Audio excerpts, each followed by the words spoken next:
Hey folks, a little bit of a public service announcement here for anybody that doesn't know and is into like specialty salts or whatever.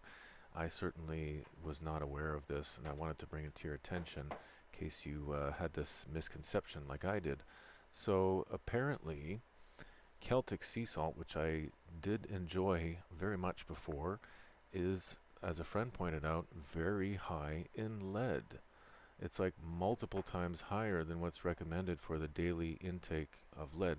Now you have to take this with a grain of salt, so to speak. Wink, wink, nudge, nudge. But spinach, for example, right, is about 10 parts per billion in lead. So let's, you know, put this into perspective here. I find the California regulations are a little out of whack. Like that's a little much, considering what we know about just fruits and vegetables, and just most foods have some lead in them. But like, look at. I just want to point this out to you, okay? So this is basically the cleanest salt that you can get. This one is lab tested. It's analyzed. This is probably the one I'm going to pick up. This is not a paid sponsorship. It's just I want to know what is the best salt that I can get. And apparently this is the one because it has nothing but sodium chloride. It's not, there's no trace minerals in it, there's no lead, there's no anything. It's just salt. So that's pretty much what you want. If you're looking for more like electrolytes and things, that would be more in like your uh, trace mineral supplements or whatever, like concentrates is one that I like to use. So in my water, like in my water bottle that I fill up multiple times a day here, like I'll put a pinch of salt for the sodium, and then I'll put maybe 10 to 15 drops of the concentrates, and then that way there I'm sure that I'm covering all my bases as far as electrolytes and minerals are concerned, or most of the ones that I'm sweating out anyway. And then calcium and magnesium I get mostly from food, so I'm not too concerned with those.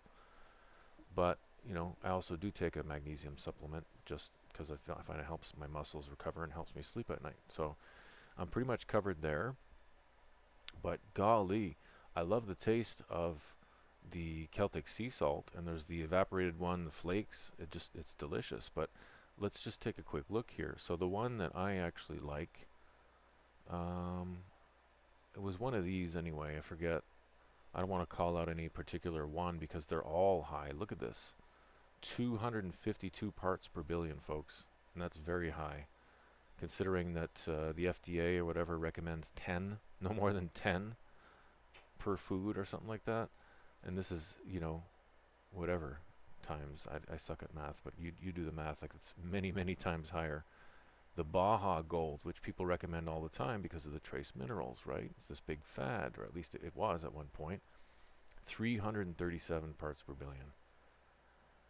Even the gray Celtic sea salt, crazy number, very high. Look at this one.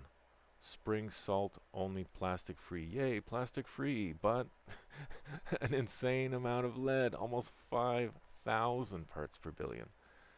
So, anyway, we don't need to harp on the subject any more than that. I just wanted to bring that to your attention. Like, look at the recommendations here. Even for candy, I don't know why it's so high for candy.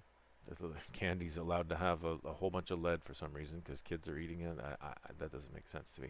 But even this recommendation is 100, right? If we look at our salt again here, like 200, 300, 400, 5,000, come on.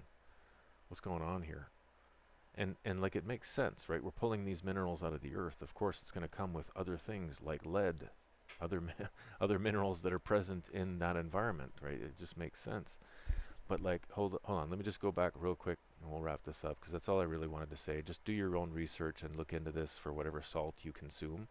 Because like, even if you're one of those people that's like, screw it, like table salt's fine for me, iodized table salt.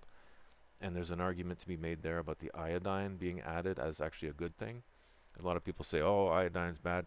If you don't have enough of it in your diet, if you don't eat seafood, the iodized sea salt, like this one here, for example, Seasonello iodized sea salt, 55, 5 times higher than the FDA's recommendation.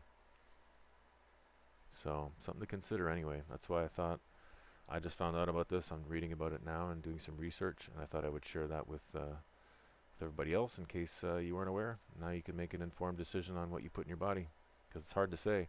On the site that Celtic Sea Salt that I used to enjoy, there's no mention of lead content. There's no mention of lab analysis. It's just clean, right? Or they'll lean into the whole plastic-free thing, which is great, but that's not the only thing that makes it safe or healthy to consume, right? So anyway, hopefully that's helpful for you. Let me know what you think, or if you have any other findings in this area that you'd like to share with the rest of us, that'd be great. And I'll see you next time. Take care.